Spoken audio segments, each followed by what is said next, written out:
Hi friends, నమస్తే. ఇది కొందరు ఆడవాళ్ళకి ఫ్రెండ్స్.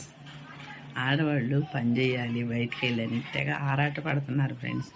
కుటుంబము, పిల్లలు, భర్త ఏమన్నదన్నా ఎలాగన్నా ఉన్నాయని సంపాదించాలని బయటికి వెళ్ళి కష్టపడుతున్నారు. అది కరెక్టే ఫ్రెండ్స్. మనం కష్టపడేదంటూ 50% బాగుపడితే దేవుడు చూసేదంటూ 50% చూస్తాడు. ఇది బైబిల్లో ఉంది. ఎందుకంటే పిల్లలు పెద్దవాళ్ళు అయిపోతే వాళ్ళ చిరునవ్వులు, వాళ్ళ చిన్ని చిన్ని చిట్టి చిట్టి మాటలు మనం వినలేము. కొత్త వింత పాత రవుతాంట ఫ్రెండ్స్. పిల్లలు చిన్నగా ఉన్నప్పుడు అనుభవాలు చాలా బాగుంటాయి. భర్త తెచ్చిస్తే పిల్లలకు వండి పెట్టి సమృద్ధిగా వాళ్ళ కళ్ళల్లో సంతోషాన్ని, వాళ్ళ కళ్ళల్లో తృప్తిని, భర్త ప్రేమను చూస్తే చాలా ఆనందపడుతుంది ఆడది ఫ్రెండ్స్.